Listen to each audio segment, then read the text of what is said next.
All right, welcome. It's indisputable. I'm your host, Rashad Richey. Good to be with you. We have a lot on the agenda today. Breaking down news of the day. Our contributor, none other than actor, comedian, writer, business owner extraordinaire, Rickey Smiley. Should be a fascinating breakdown. First story of the day, Don Lemon, Tucker Carlson, possibly a show together. I don't know, but they're texting each other according to a new report. Let's put up the picture full mass here. I have an interesting story to tell you. Let me first start with the obvious. This would probably do very well as far as ratings. The challenge is everyone knows Tucker Carlson does not believe what he says. Don Lemon does, but Tucker Carlson does not. All right. So could a blossoming kinship forged in the fire of unceremonious dismissals on the same day be developing between Tucker Carlson and Don Lemon? Maybe. That's one of the big takeaways from Brian Stelter. Let's put him up, who reports for Vanity Fair. Now, remember, Brian is a former CNN host. So he reports for Vanity Fair now, and he has reported that the two men, in addition to retaining the same entertainment lawyer, have reportedly exchanged several text messages in the last few days. The content of those messages, not yet known. Let's keep his picture up. Brian was actually at the same party as Don Lemon on Friday night. I know this because I was there. Don Lemon walked in, the CNN CEO was in that building too. Don Lemon walked in like he was the CEO of CNN, okay? There were words exchanged with Brian Stelter, myself personally, everyone who Don talked with was in front of everybody in the crowd, all right? It was a party. So all of a sudden, I get tagged on social media because of this, okay? Brian Stelter, with his roughly 800,000 followers, took a picture of Don Lemon, myself, and one other person. We were actually engaged in conversation about the show. Don Lemon, by the way, says he loves this show, continue to do the good work, etc. We exchanged pleasantries. And Brian Stelter tweeted, lots of media parties in D.C. tonight for the White House Correspondents' Dinner weekend, and lots of buzz about Don Lemon's appearance at the UTA party. So let's highlight some of these dynamics. On Fox News, Carlson intentionally mispronounces the name of Don Lemon. He calls him Lemon, all right? He's been doing this for years. Sneered at Lemon's comments about being a black man in America and labeled Don Lemon a guy who makes millions of dollars a year from presiding over a show that's failing. Just about 2 months ago, Carlson called Lemon dumb and kind of crazy. So let me just say this. I'm not antithetical to these gentlemen working out whatever type of show they choose to, if that's even on the table, all right? But I will say this. That needs to be the first thing we address on show one. All this trash talking you have done over the years. I doubt Tucker Carlson wants to have that conversation. There's more, all right? So Don Lemon, interesting. So as Stelter notes in his article, in his report, Carlson and Lemon have bashed one another on the air. Carlson has intentionally mispronounced the name. And also, Lemon once called Carlson's claim that white supremacy is a hoax one of the dumbest things he has ever heard. Wow. Okay, who saw that coming? Okay, who saw that coming? Now, there are shows that were at least moderately successful that dealt with push and pull. The entire show was based around debate rather than simply being an echo chamber. That's why I work really hard to make sure I have opposing views in the bullpen, because I think it's important for the conversation and for you. All right, we'll see what happens. Rickey Smiley, dear brother, you've been a major famous Hollywood guy for a while. All right, is this just buzz? Because you know good and damn well, Brian got permission to write that article. he was given the wink and the nod. Is this something or just publicity? You know what, Dr. Richey, I actually, first of all, let me shout out Roy Wood Jr. That's from Birmingham, Oh, Alabama. yeah. That's NTs. We come from the same radio station. Nice. Good job, by the way. But man, I would definitely put up the money to have that show, because you get Tucker Carlson and Don Lemon on or whatever. I think you would kind of cool off a lot of rhetoric. Don Lemon bases stuff off of facts. Or whatever, and so now I think it'll bring like a balance, so to speak. You know, because if you get on there with Don Lemon, with Tucker Carlson and Don Lemon, and they have a show together, I think Don Lemon could articulate a lot of viewpoints that us have from the civil rights movement and us from the left or whatever. And Don Lemon will hold Tucker Carlson accountable to some of his dismissiveness of some of the things that people like myself and yourself go through, you know, just being a black man. And and he's a part of the LGBT community or whatever. And I think it'll just kind of put a lot of fire, bring the fire down some, I believe. Okay. That could be. I've debated Tucker Carlson multiple times. I think he is not a good faith debater. I think he gaslights and typically doesn't believe what he says. But he can be entertaining, obviously, to those on the right in particular. We'll follow this, see if it develops into something.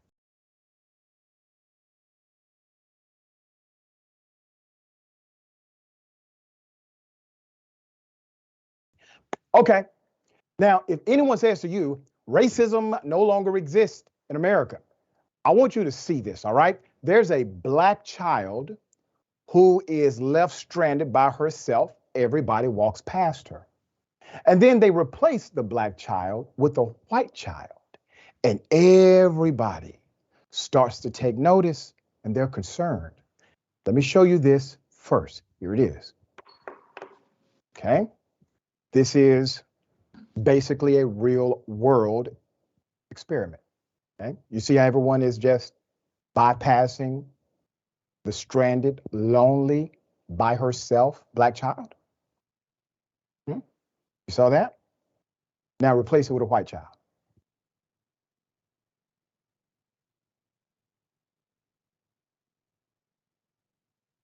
Okay, you see this? That's called concern. That's called care. That's called, I noticed, I'm aware, I want to help. What do you think that comes from? Do you think the people that passed the black girl were saying, I'm racist and I want to be anti-black today? No. It's called innate bias, unconscious bias. And as I have said many times before, it does not matter if your bias is conscious or unconscious. The result is the same. You see, if that was a real scenario, who is the more likely victim to be snatched up by a predator in that situation? The little black girl, because no one was paying attention to her, because we walk around with our bias intact because we fail to challenge it. We all have them. It's not an indictment on humanity. It's only an indictment when you refuse to see it. Our brain processes 11 million subconscious thoughts a day and only 40,000 conscious thoughts that come from that subconscious mind. If you do not check your bias, it will check you. Let me also take you to this, all right? Last year, here it is.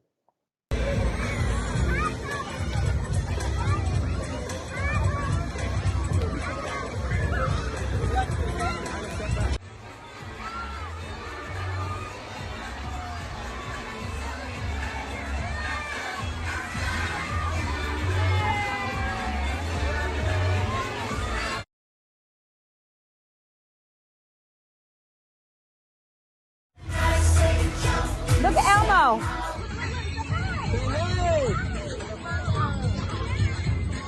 Hey. One clip went viral last year. We reported on this. And then remember, so many other videos came forward. This was Sesame Place. These were Sesame Place characters. When the reality of bias is evident, when it is clearly presented, people will say, no, they just could not see through their costume. All types of excuses came out. Now, for the recent experiment that you just saw, the black girl was ignored. The white girl was cared for. People were concerned. What do you think the pushback is going to be? There's more. Let me put up some of the reaction. Maya Wiley, all right? President and CEO of the Leadership Conference tweeted this in response to the video. I once was this little girl, separated from my dad, and white adults would not help me. It was at night. It was dark. I was not safe. I told them I was lost. It was a black woman who helped get me home. This hurts so much to see today. Dr. Kish Kumi, Price former head of the Louisville Urban League, said this about the video. And if you're secretly thinking, well, the black girl looks older, that is the product of systemic racism in which black children are perceived as being older than they are. Let's reveal and heal. I mean, there have also been studios where studies have been done, or lab social environments where studies have been done. Remember the Clark doll study? That was back many, many years ago. What was that study about?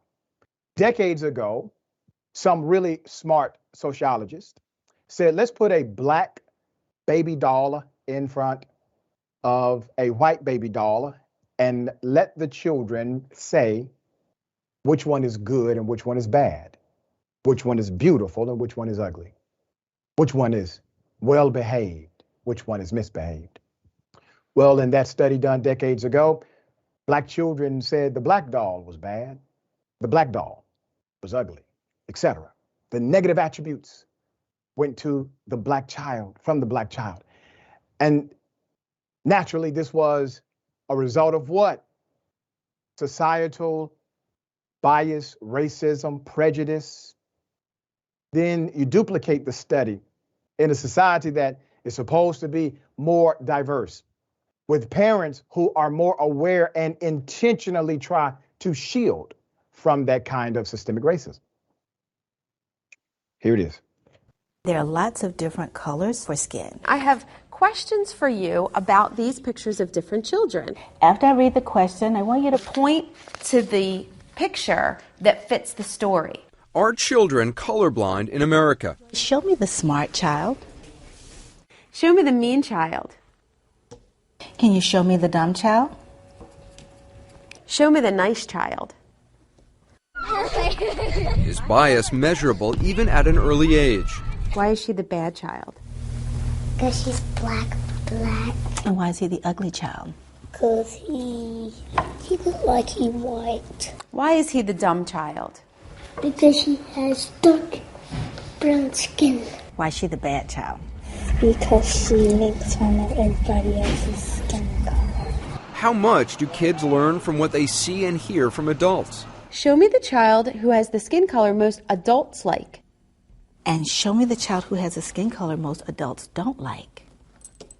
These are questions that we, along with CNN's Soledad O'Brien and a team of psychologists hired by CNN, spent months investigating through tests, interviews with children and their parents. But they're questions that have been asked for decades. The first doll study ignited controversy in the 1940s when psychologists Kenneth and Mamie Clark pioneered studies in the effects of segregation in schools by asking African American kids to choose between black and white dolls. The so-called doll test found black kids overwhelmingly preferred white over black. Those results were at the center of the landmark 1954 Supreme Court case Brown versus the Board of Education that desegregated American schools. And remember, Brown versus Board of Education was about a doctrine known as separate but equal. And in the court, it was proven they were separate but absolutely not equal. Rickey, I know you know a lot about this history. You are authentically from the civil rights movement in spirit and in culture. What are your thoughts about this? That literally brought tears to my eyes to know that children are growing up and thinking that everything that looks like them perceived to be bad. I just really appreciate my mother because I remember being proud to have a black baby doll, and I remember my mother seeing my sister go to the store and run into a black doll and did not want a doll that did not look like her. My mother did a really, really good job with all the pictures of Dr. King and Malcolm X, growing up in the projects like we did, and making sure that we loved ourselves and making sure that we was black and proud or whatever. So that's really sad for it to be 2023 and that's an issue. That's sad. That's heartbreaking. That literally brought tears to my eyes. That's sad. And it's a reality faced by children all across America. And Rickey, you know this, it's not their fault. They're simply being a reflection of what they have learned from somebody. All right, we got more on the other side. It's indisputable. Stick and stay.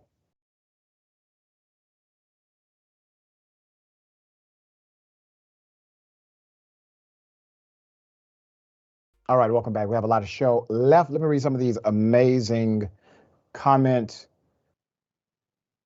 Mickey C. the Silver-Haired Dragon says, why is it never mentioned that Don Bongino was fired from Faux on April 15? Tucker is getting all the attention while they were both fired about the same time. Are they afraid to advertise that they let two pieces of ish go at once? I always wondered, was it coordinated? You just got to think, like, how in the hell randomly both go on the same day? It's just, anyway, no evidence exists that it was, but I'm just saying. Okay. Juan Diablo Verde. It is a choice as an adult not to have morals, ethics, or to hold onto biases. That's right. That's right. You have to actively want to be better. That's correct. Okay. I have an update. All right. We reported on this from day one and said it's something absolutely wrong with this whole picture. Black male calls the police. He says, hey, there are white people chasing me. He then texts his mother. He says, Mom, my boss wants the guys who work for him to kill me. If something happens to me, just know what it is. All right. Young man is found dead, head decapitated. Sheriff comes out immediately. Oh, no foul play. No foul play here. This had to be some kind of animal in the wild. We said on day one, hell to the no. There's something else going on here. Let's get it. Put up the picture of the young man. He should be alive. He's dead. He reached out to the right entities. He reached out to the police and to his mother. But because he put it on record, there may actually be justice somewhere in the future. Now we have a third set of remains found in Mississippi. Rasheem Carter, 25 years of age when he was killed. He was found nearly decapitated after he told the police he was being chased by a group of white men in Taylorsville, Mississippi. He was reported missing on October 2nd, 2022. One day after the encounter of being chased by these white men. And his skeletal remains were found on November 2nd in a wooded area in Taylorsville. The family was initially told by the local sheriff that foul play was not suspected and that animals had destroyed his remains.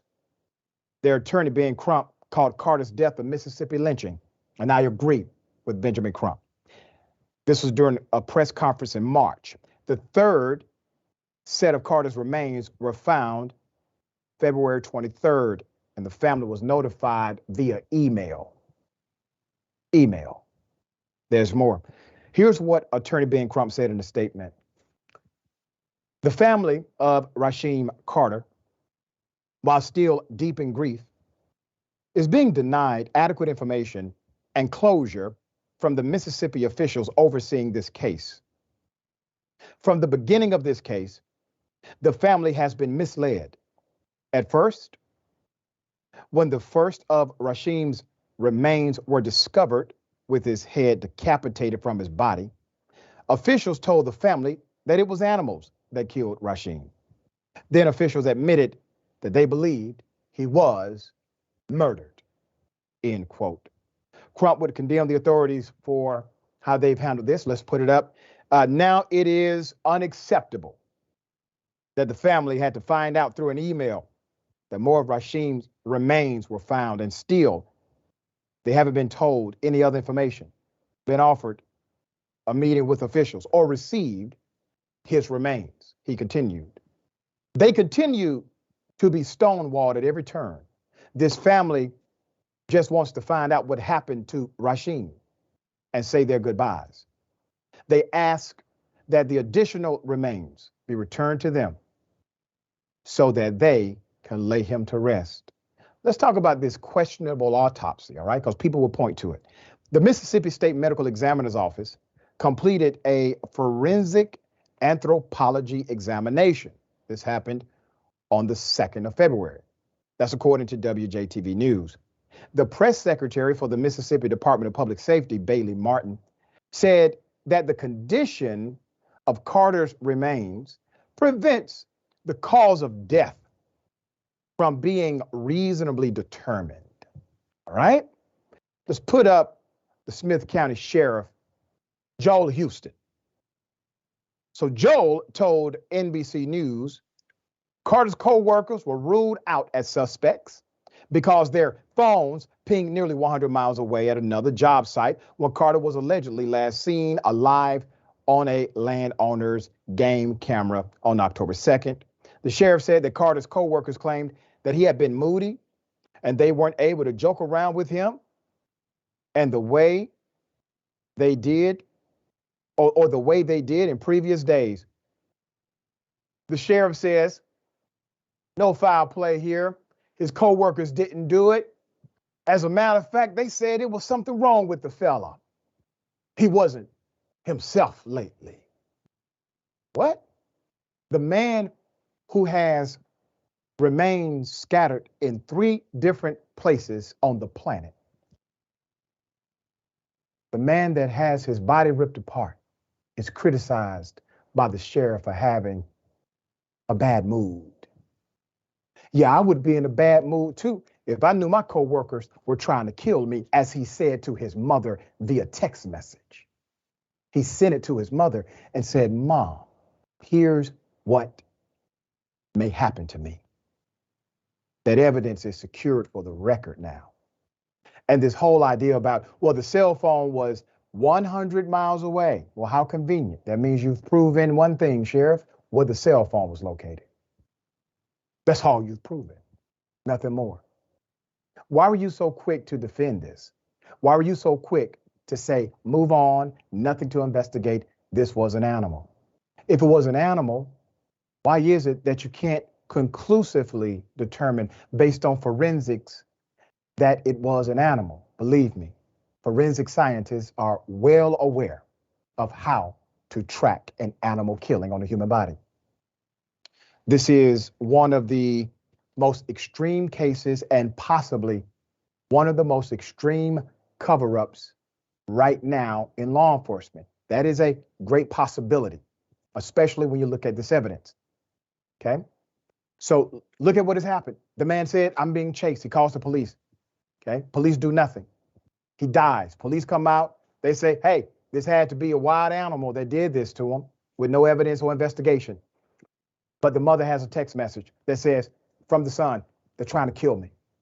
And then on the day of,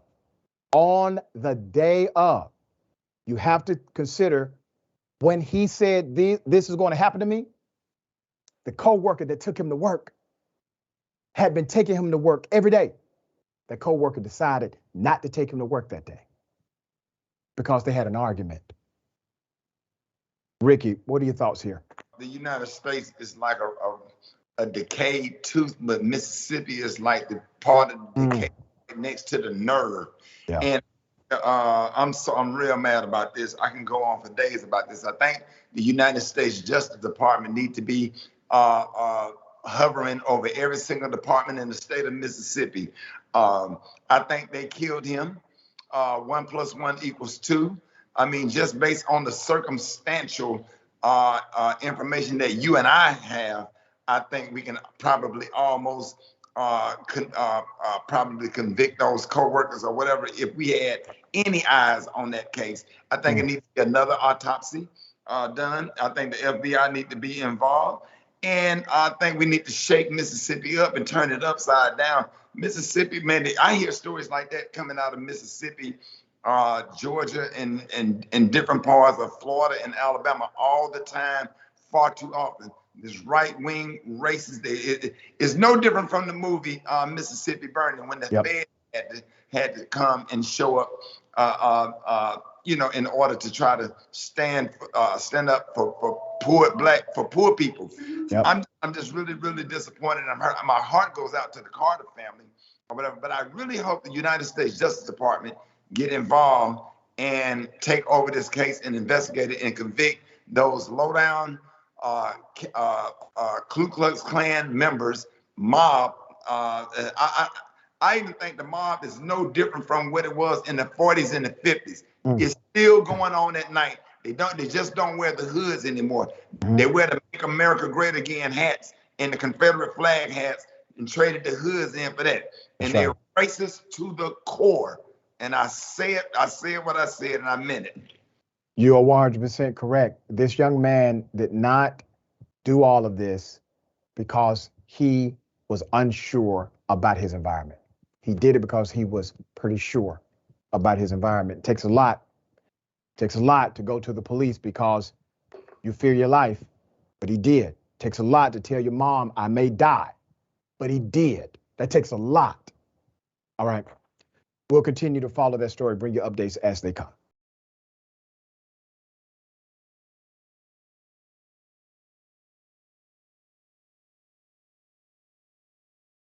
Okay. You know, it happens. All right. Ladies and gentlemen, I wish you Karen would. You want to call the police on them for having a barbecue on a Sunday. I feel free! Back off! I'm going to tell them there's an African-American man threatening my life. Do nothing but use and abuse. And take pictures of themselves and put on makeup for them. What the? You mad? You mad? You mad, homegirl? You mad? You bitch looks like his mom. Wait, go, what the? Hey, what that bitch? What? Hey, what? What's up? What the? You tripping? Show me like that. Grow up. What is she doing? What is she doing? What is she doing? What is she doing? What is she doing? What is she doing? No, I walked by and I said something. You guys have to take me back. I'm taking pictures. All right, take pictures of us. Take pictures of us.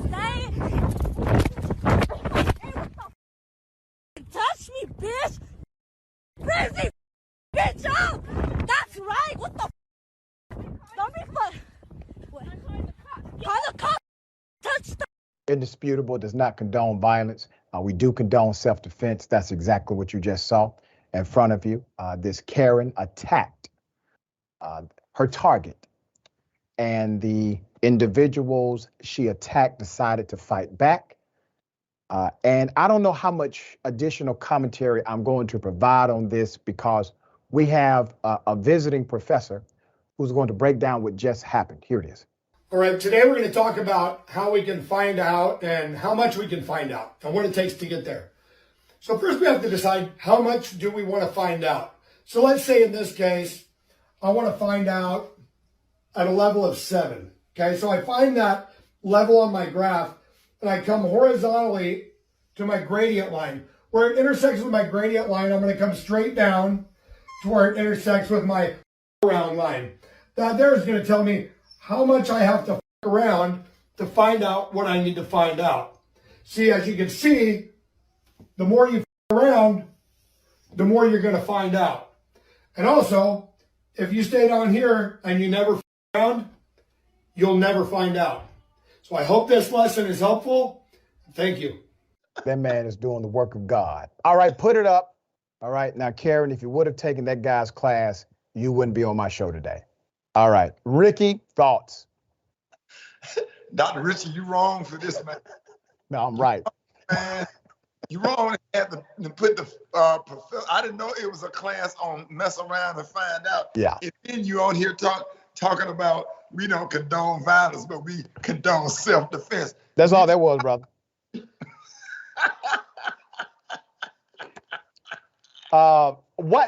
I'm wondering, and I've said this before, Rickey. I'm like, all right, Karen, when a Karen engages in Karenicity, do they reverse engineer the decision? Meaning, what if you get your way? How do you envision this ending? You attack two individuals who are literally walking away from you. All right. What do you think would happen? Okay. Apparently she didn't know. She felt a little entitled or whatever. And the more these videos get out, a lot of Karens are gonna start having second thoughts before they start putting their hands on somebody, because that was a good old fashioned whipping from my neighborhood, what I saw. Yeah, unfortunate.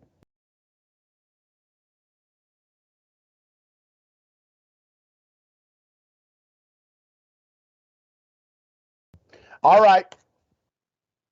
Let's put it up. This is one of the saddest things I've ever seen. Cop fatally shoots a young man, a father, holding his infant daughter. You heard me. In Seattle, a 24-year-old man, Sean Furr, was shot in the head by police as he held his infant daughter. This actually happened in April of 2020. The reason why we know about it today is because of a new lawsuit that has been filed. So the young man, Sean, was holding his 1-year-old daughter as he ran through a construction site near Rainier Playfield when he was shot in the head by Officer Noah Zeck of the Seattle Police Department SWAT team. This officer is a 15-year veteran of the police force. The police were responding to an assault on a child abduction. I'm going to give you some background to this and some context, okay? The video of the shooting shows the police chasing Furr as they order him to stop running. So the 24-year-old complies, but is immediately shot by the police. Did you hear what I just said? He complies, but immediately is shot by the police. The lawsuit also noted that the baby falls to the ground after the officer and another officer approach the 24-year-old father. One officer instructs the other, pick up the 1-year-old. A copy of the lawsuit obtained by Atlanta Black Star noted that Sean Furr obeyed the officer's instructions, was unarmed when he was shot. The lawsuit also noted that this young father had enough time to contemplate his death and the harsh reality that he would never see his father or daughter again after the police shot him. He later died at Harborview Medical Center. Let's put up Carmen Best. Carmen Best, now retired, who served as the chief of police of Seattle from 2018 to 2020, claimed that the infant's safety was the police officer's priority, according to Como News. Now remember, the video clearly shows, and other publications have clearly echoed, that the young man was actually compliant and immediately shot and killed. There's more. The shooting was found to be justified by the Office of Police Accountability after the SPD was criticized for using excessive force. OPA determined that given the totality of the circumstances, and let me explain that. Let me explain what that means. Totality of the circumstances is when they basically say, all right, normally we would say this is wrong. Normally we would say this is illegal. But when we consider the totality of circumstances, let me tell you the circumstance they're considering. He's a black male. They would not have even tried this with a white male or white female carrying an infant, carrying a white infant who complied. If a white male or white female carrying an infant complied, they would be alive. You know why? Because they would not have wanted to risk the life of the infant. I know many will see this story as a black male, but keep in mind that baby could be dead too. You cannot present an argument to me that you were trying to protect the life of the infant when the father complied and you immediately killed him, while at the same time putting that same infant in absolute danger to die. There's more. Let's put him up. This is your chief, all right? Chief Adrian Diaz is the current head of the Seattle Police Department. At this point, the buck stops with him. We will continue to follow this story. Rickey, what are your thoughts about this, man? You know what's funny? The fact, even if they fire that police officer, he'll go to one county over and get hired, probably become the police chief. And it seems like people like the man that killed Trayvon Martin, they get they go up the ladder in police. In this particular one that killed Trayvon Martin, whatever his name is, George Zimmerman, he ended up going on a book tour, and he go to places like CPAC and right wing, and it's almost like there's no accountability. They won't even change the laws, so the police officer himself, the individual, could be held accountable or get sued. It seems like they're protected, and it seems like when it comes to black people, their first option is to shoot first. And how can you tell me that you're trying to do what's in the best interest of a child, bringing a baby that close to bullets? Right, exactly, brother. That part. Yeah. All right, we got more on the other side. It's indisputable. Stick and stay.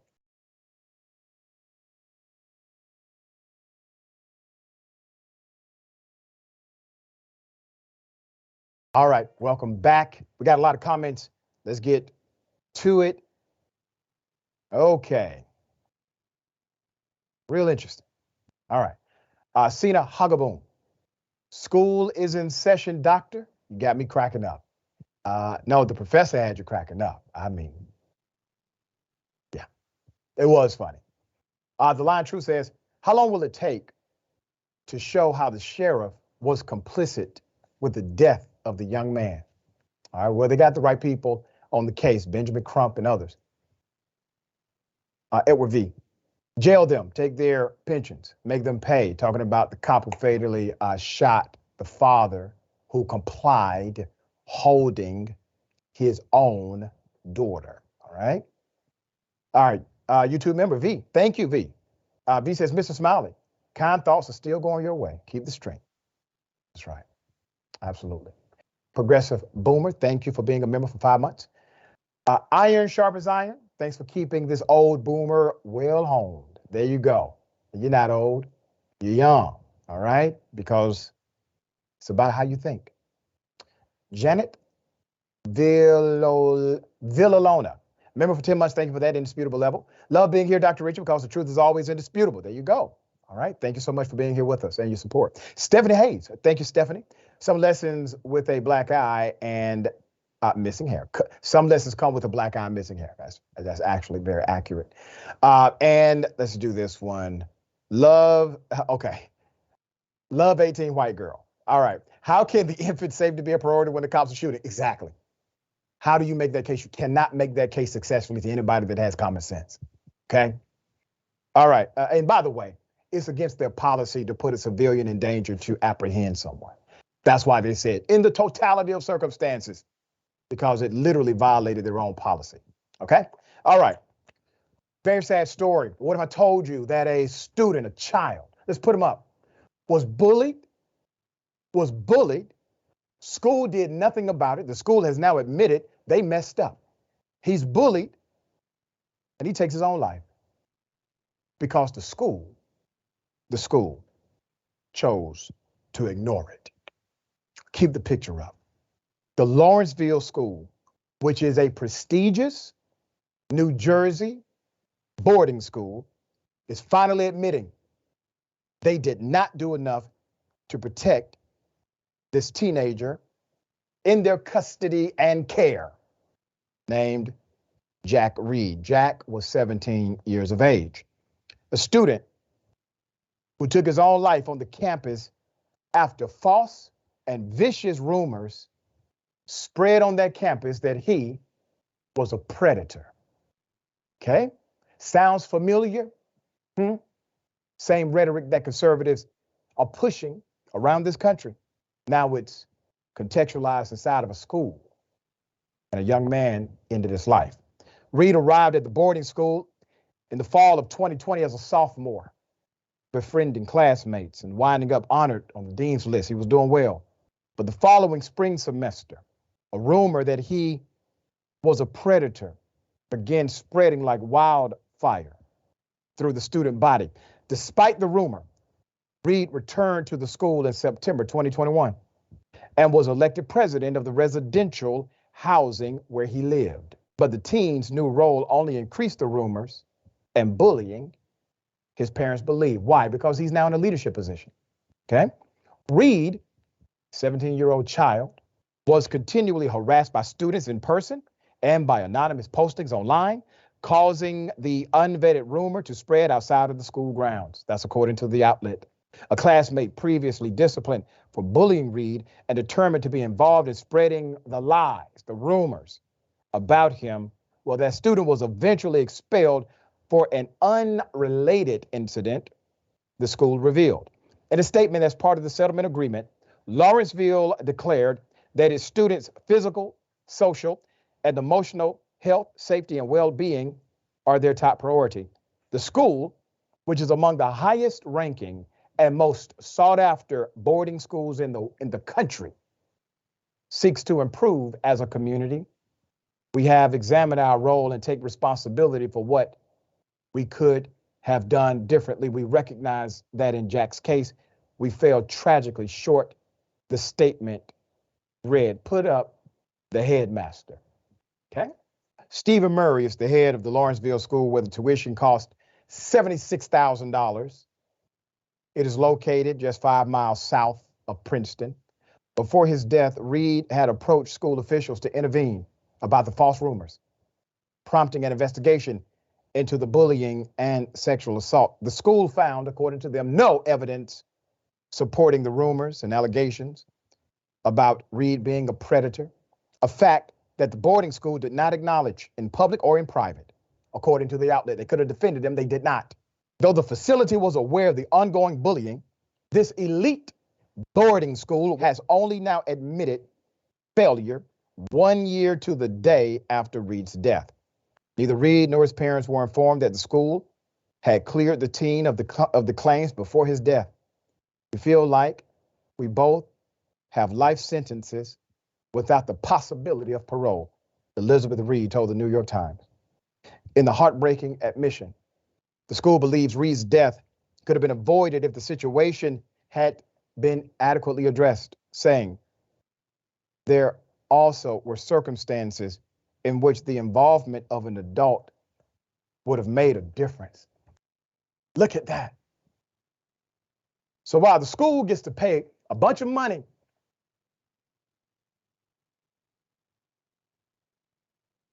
come out with an apology. Put him up. Put him up. He's dead. This kid could have been a remarkable leader in whatever industry he chose to be in. But this school decided to care more about its fragile reputation. If this comes out, I mean, we may have a decline in interest for our prestigious institution. We know these are lies about him, but we're not going to say anything. We're not going to clear him. We're not going to be responsible adults, and it led to the death of that young man because of rumors that were allowed to spread. I want to say this. A wise man told me a story one time about what we say, what we repeat when we decide to viciously harm another person. Told me the story about a priest who lived in a community, small community. It was a big warehouse where everybody worked and everybody wanted promotion at this warehouse. There were two neighbors. One neighbor wanted a promotion. The other neighbor wanted that same promotion. So what happened? Well, one of them decided to spread a vicious rumor about the other. And he put this rumor out because he wanted that promotion and he did not want his neighbor to get it. So he lied on his neighbor. He knew he had a small town. He knew people would believe him. He has decent credibility. So he lies on his neighbor. So much so, the man does get what he wanted. He gets his promotion, but his neighbor gets fired. His neighbor then loses his house, family, children, wife, homeless. So now the man who got what he wanted by spreading lies goes to the priest. He says, I want to change what I did. What can I do? I didn't want this to happen to my neighbor. I just wanted a promotion. The priest says, here's what you do.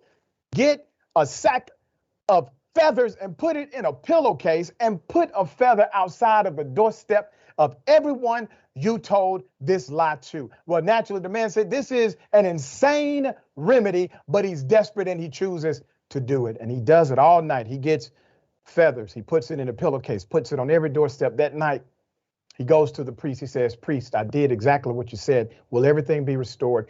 The priest said, you got one more thing to do. Take this same pillowcase. I need you to go and pick up every feather that you put out last night and just put it back in.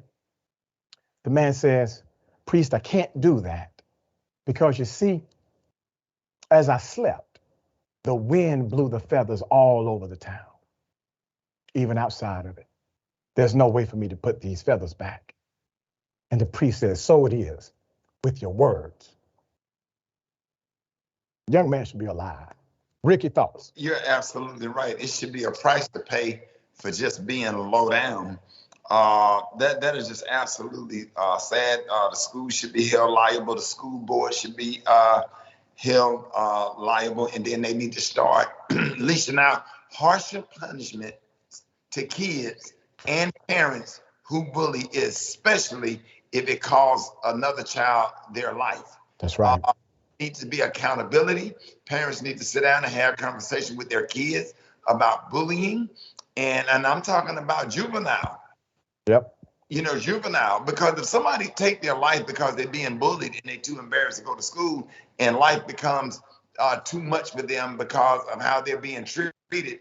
And if you can prove it with tweets, emails, Instagram, whatever, that you're a part of that, it should be some accountability in place, and people should be punished for their action, because hell, what's the difference between that and them shooting somebody? What's the difference? That's right.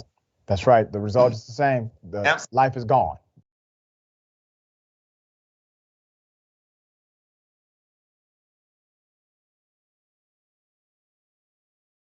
All right. Okay. What if I told you a mayor ends up homeless in his own town and his city would not help him? Put up the picture. That's exactly what happened to Craig Corner, the former mayor of Bend, Oregon. You see, Craig was elected mayor in 1981 during a recession which gutted the timber industry, leaving many homeless by the railroad tracks. So this mayor worked with Mr. Martin to raise funds for them, at times going out to the railroad to distribute donated clothes personally and 19-cent cheeseburgers picked up from the local Arctic Circle. His connections helped people find cheap places to live at a time when rooms could be rented for as little as $75 a month.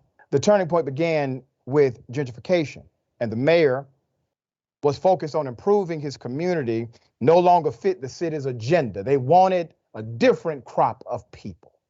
The timber mills were shutting down, but the old mill district began evolving into what today is a ritzy shopping district. You have a spa, got designer jewelry stores. Some people were wary of such swift change. And in 1992, the former mayor was ousted from the city council by rivals seeking to rein in growth. So the former mayor returned to work as a defense lawyer to fight for the less fortunate until his own life began to spiral. The underlying problem was an emerging bipolar disorder.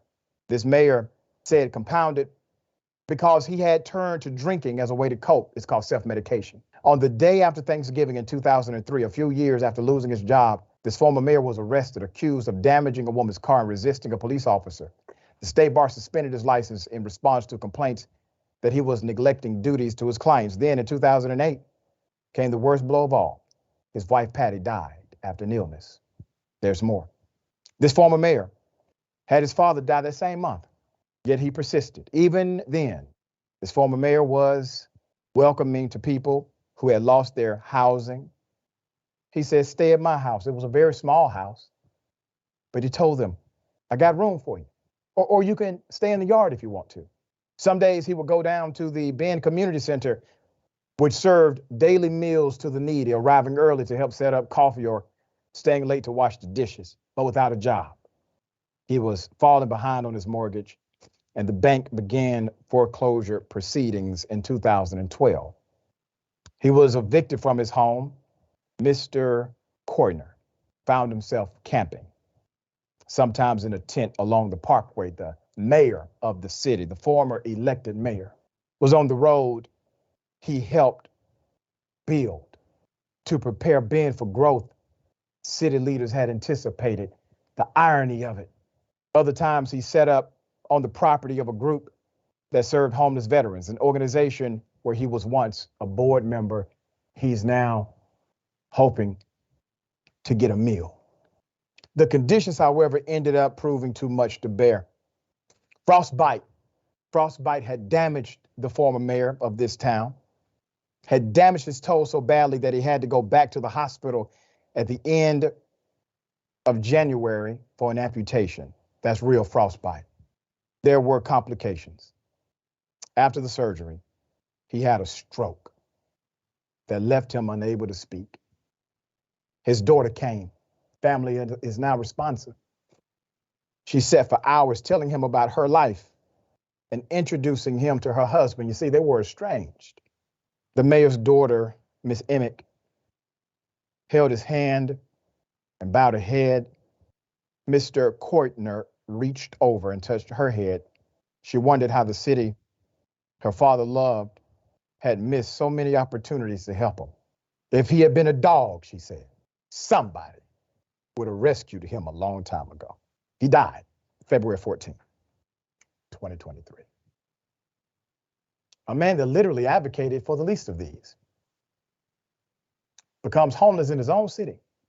And because of all the massive growth in policy and direction, we don't have time for you, Mr. Mayor. The city's moved on. See, the mayor wanted heart to be at the center of policy. Did he make some mistakes? Of course he did. We all do. But the man had a good heart. And I wanted to highlight this story because it's important to note sometimes you have to come against false narratives because truth would get missing inside of them. Rickey, what are your thoughts here? You know, I served the Salvation Army like once a month. I just recently went to the Salvation Army, and even when my son passed away, before I went to the funeral home to take my son's clothes, I went down there to serve because I needed to see other people that was going through stuff that's situation that was worse than mine, and look in the face of people that's suffering that need a meal. And I'm telling you, man, I have always had compassion and love and respect for the homeless. But one thing about it, I don't care how rich you get or how good you think that you're doing. You know where you've been, but you don't know where you're going. And we have to be careful and mindful as to how we treat people. That's because you don't know whose hands you're going to fall in, and you don't know who's going to have to give you a wipe you clean or hand you a glass of water. And I just say that people get so caught up with money that compassion is lost. We live in a heartless society, and greed and selfishness and everything is about them. And Jesus Christ always talk about the least of these. Here's somebody that served and that was so committed to his community that he gave his life for it. That's absolutely that's really sad. And I hate to hear that. Yeah, and I want to say this, man. You and I share a heart, a real heart for the so-called least of these, right? And I want to highlight something, man. First time I went over your house, Rickey, there's a guy, a pastor, who didn't have a church, but you met him at the store and you invited him over to your house for dinner. I thought you all knew each other for decades. Yeah. That's just how you are, brother. And that's why we have to echo that heart to others. All right, we got more on the other side. It's indisputable. Stick and stay.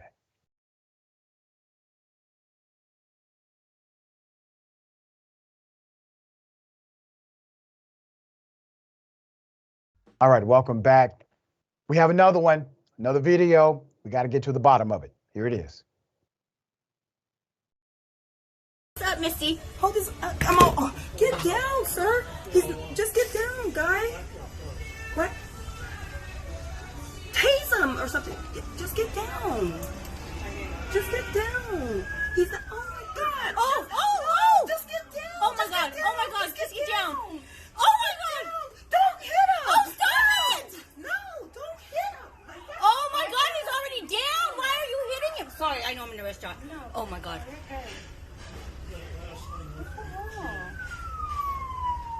Stop it! The people watching are shocked because they are human. Okay? Let's put it up. Let's put up this picture. I want you to see clearly. Okay? A cop was caught doing this to an unarmed black man with a baton, a Southern California cop, to be exact.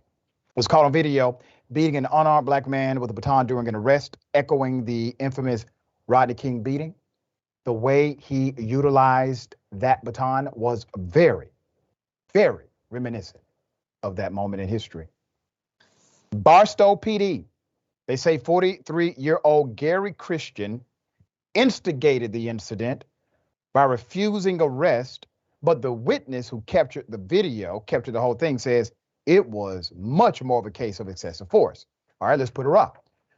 Melissa Navarrete was sitting at a nearby restaurant with a friend when she saw through the window an officer using a baton on Barstow Street.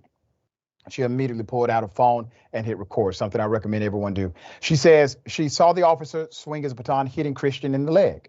After he went down, she says the officer swung 3 more times while Christian was on the ground. But in the moments before that, she says, we'd see in the middle of the street a cop with a baton holding it like a bat, swinging at this guy. The guy had his hands up and he's moving backward like he's not trying to fight the cop. He's not trying to resist anything. He's just moving and the cop is just swinging and swinging against policy, by the way. In a statement of Fox 11, which contradicts the witness accounts, PD says Christian refused to comply with an officer's orders and physically assaulted the officer. The officer immediately deployed his taser, which was ineffective. Christian then physically assaulted the officer a second time, causing the officer to deploy his baton. The officer struck Christian with his baton while attempting to arrest him. I don't believe that. What I saw, he wasn't resisting, she says. She added, she and her friend never saw a taser being used at all. Police say Christian was taken to a local hospital where he was treated for minor contusions and abrasions to his leg. I don't even believe the police when they say that. All right. The PD say they are conducting what they call a comprehensive administrative investigation to see if the force used by the police officer was within policy and current law. They already concluded that it was, and the people that concluded that it was are now investigating to see if it wasn't. Does that make sense to you? There's more. After being checked out by the hospital, police say Christian was booked in the detention center for resisting arrest and an outstanding felony warrant for a probation violation. Totally different stories coming from the witnesses and the police. And then we have a video that's completely contrary to what the police are saying. What are your thoughts here, Rickey? I was just sitting here thinking about the whole Rodney King. You remember how big it was back when Rodney King's happened? And now that's the new normal. And we're lucky if he only got beat with a baton, because now when you start thinking about Philando Castile, Alton Sterling, Trayvon Martin, or whatever, these police have gotten bold and have taken it to another level, and they're killing unarmed blacks or whatever. And it's the same thing over and over, but it will not change until there's some accountability with police officers. Instead of being punished, they get raised or get hired in one county over to become the sheriff for killing or beating or abusing or mistreating. There's no accountability. So we're gonna be talking about this until they change some laws, and it's unfortunate. Or we elect DAs who enforce all of the laws equally. Absolutely. Including on the police. All right, dear brother, always a pleasure having you and your great commentary on this program. Tell people how they can follow you, check out your great work. Hey, make sure you check me out on Rickey Smiley Official and come celebrate my birthday weekend with me in Daytona Beach, August the 11th through the 13th. I'm sure you'll be there, Dr. Richey. I'm there, brother. I'm there the day before and the day after. You know what I'm saying? Thank you, brother. Always a pleasure. Appreciate you. Appreciate you, my friend. All right, we got more. The bullpen is next. Stick and stay.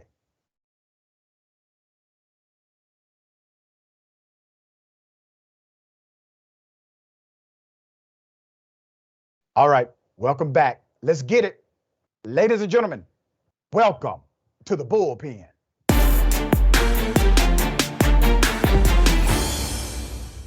He's back. Pastor and Councilman Brian E. Hawkins. This is going to be quite fascinating because he has an interesting journey, but he also has some interesting insight into corruption, partisanship, and BS. All right, Pastor, good day. Thank you for being back on the program, sir. How are you? Thank you, and I appreciate you for having me on here, and I'm excited to be back. Absolutely. All right, I want to get into one dynamic first, okay? You're a councilman with San Jacinto City Council, and you were in a very viral moment, and these moments have a way of defining you or defining a person, but that's not the summary. You have a lot of nuance. One thing I learned, I didn't know you used to be a Republican. You turned independent, obviously left-leaning, progressive thoughts, independent thinking. That's good stuff. But tell me about that journey. Then I want to get into some of the corruption that you've been able to discover as you have journeyed in the leadership of politics. Absolutely. I've always told myself that I was a Frederick Douglass Republican. Okay. So even when you go to my website, you'll see that there's a picture of me right in front of Frederick Douglass. When I ran for Congress, I ran under the Republican ticket. But the platform that I stood on, prison reform, reparations, just a lot of different conversation I wanted to talk about: education, safety in our community, housing inequality. And I realized that wasn't much more of a favorable conversation within the Republican Party. After the election, I took a trip to 2 weeks down to Atlanta. I've never been to Atlanta before in my entire life, never been to Georgia. I drove through there, but being from California, going to Atlanta, seeing the Black excellence that I saw, seeing billboards of Black doctors and seeing Black business owners, I had a chance to meet with Pinky Cole of Slutty Vegan. So Good friend of mine. I was in Atlanta enjoying myself. In that time period, it was like a great awakening for me. I remember sitting at Ebenezer Baptist Church and right in front of where Dr. Martin Luther King and the great Coretta Scott are laid to rest. And it was Thanksgiving night, and I sat there all night just listening to his voice. And, tears just ran down. I said, there's no way I can go back to California. This was during the Herschel Walker Warnock runoff. And I came to a conclusion. I couldn't be the West Coast Herschel Walker.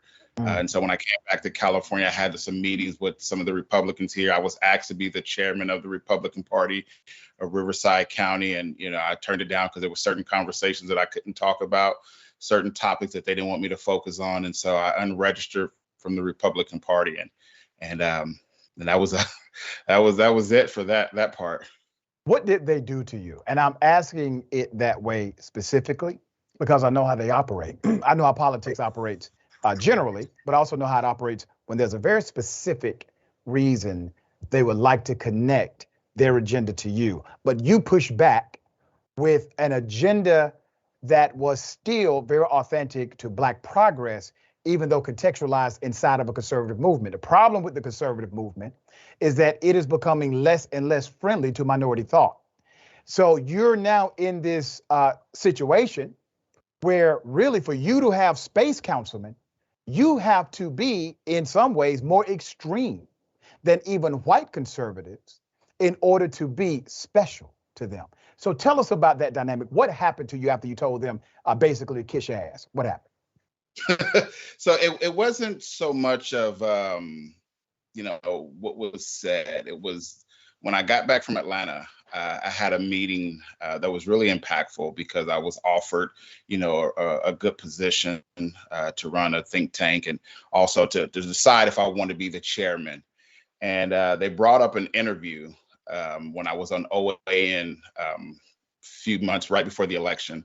And I talked about reparations during that interview. And that was a tough pill for them to swallow. And I was literally told that, call it something else, don't call it reparations.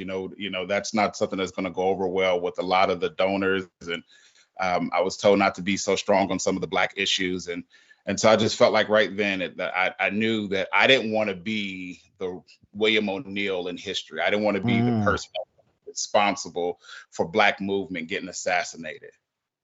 It's so interesting. They said to you, don't be so strong on Black issues. And you know what came to my mind as soon as you said that?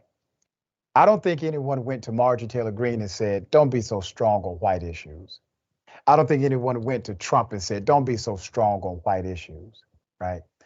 But you are a Black male, and they want you to adopt a narrative that's antithetical to the community you come from. Now, let me ask you this, dear brother. There are Black Republicans who have accepted that role. They were not as authentic as you. They were not as genuine as you. I'm sure you know some of those Black Republicans. Come on now. I know probably 2 or 3 Black Republicans, but those 2 or 3 Black Republicans that I know in Georgia, they know 100% of every other Black Republican in the whole state. Okay? What is your message to them about adopting these narratives that are now so extreme, you don't have room in the party to push a Black agenda anymore? When I think about when I was in Georgia, and it's interesting that you brought that up, I remember the night that I was in the room at the Chick-fil-A Hall of Fame Center, and it was the Herschel Walker victory party. And I remember reading one of the stickers, and the slogan was "Run, Herschel, run." Yep. My mind, I felt like a translation, but it felt like it said "Run, N-word, run," and that's what I thought. And and I sat back and I was looking at a lot of the few Blacks that were in that room, and I said, the compromise to be in this space. And I was looking at some of the Black workers that were working there, and obviously I could tell that they were in favor of seeing Warnock win. And looking at the disappointment in their face, it was really discouraging. And so, when I think about the surface of what we're focused on and the issues that what we're ignoring is more detrimental to Black progress, to not have a full alignment of Blacks coming together, because I feel like we're losing our position if we don't continue to really put Black issues on the table, with the George Floyd Act that should have been passed, the John Lewis Act that should have been passed, to see the video that you just talked about a few minutes ago with the officer with the baton. It's unfortunate that we're not supposed to speak of these issues in depth. It's one thing to say, everybody got access, but it's another thing to ignore how we really got here and who's really controlling the access that you have. And so I would ask that question, do we really have access that we're trying to convince individuals that we do have?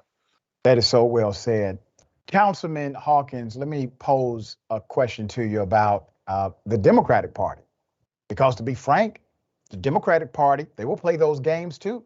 They will tell you not to push too much of the Black agenda. I've had Democratic lawmakers come on my show and literally say right before the interview, hey, are you going to ask a question about reparations? Hell yeah, I'm going to ask now. Now I'm definitely going to ask you, right? So you gotta disconnect in both. But there is more room in one than the other. Let's be frank. Let's be 100 about it. What has the corruption level been like inside of the Republican movements, or even with elected officials? Because, man, they're making legislation based on bias and racism, and it's spreading across the country. What has been your, I guess, view of that inside of politics? Well, I think the biggest thing that probably bothers me the most, and given the fact that I'm a pastor, is hiding a lot behind Christianity. I'm seeing that that evangelicals within the party is pushing more of a strong racist narrative than we've probably seen since the 60s. We're dealing with it right here in Riverside County, in Temecula, and even just Marietta. They banned some books about a few weeks ago in the Marietta Valley Unified School District. And one of the topics, the book, they approved a book, the chapter Birth of a Nation and the Rise of the Republican Party, but they banned the books that focus on, true history, dealing with minorities and African Americans in the community. And so that's the part that's the most frustrating of anything. It's really interesting you brought that up, because during the civil rights movement, you did not see Christian evangelical churches marching with Dr. King. As a unit or an organization, they were not supportive of the civil rights movement. They thought the civil rights movement was destructive. They said it was harming America. Dr. King's approval rating at the time he was living was 6%, according to NBC News at that time. And then you have the Christian evangelicals, not helpful, but you have some white liberals, atheists, many of them, some of them, they were, because they saw this as a great human progress that needed to happen. So now you fast forward, brother. You're a Republican, you're a Black Republican, you're a leader, you're a pastor, you're able to hold your own as it relates to policy, which is becoming less and less of a reality for both political spectrums. But policy has really taken a back seat, brother. This is about tribalism now. Am I wrong on that? No, absolutely. You're not wrong. And that's why you're not seeing really good, healthy policies being passed within the Republican Party. There's a good friend of mine's, Mitch, would always, when we would do these dialogues on Instagram, he would ask me, give me one good policies that the Republican Party has introduced. And that found me having to really look deep within myself. Sometimes you have to be honest and say these policies aren't good. I know that a lot of my Republican partners have voted against the infrastructure bill. But here in my city, I know how much that infrastructure bill has helped in so many ways. When it comes down to roads, we created more jobs. We were able to repair our wells in our city. I mean, there was so many things that came from it. I mean, we're about to realign our highway from that infrastructure bill that we just created a cross-city partnership. And so a lot of times we're so big on trying to sabotage the other party that the people at the bottom are suffering the most. How would you define corruption? If I just say define corruption for me, how would you define that? It's interesting. I just got through binge watching Snowfall, and I watched that. I never cried at the end of a season. I grew up in that. I grew up in California. I watched the crack epidemic. I spent 10 years in prison. And so I seen, how the community was decimated. I have uncles that were on drugs, family members that spent time behind bars. So I seen how the corruption of the government attacking the community.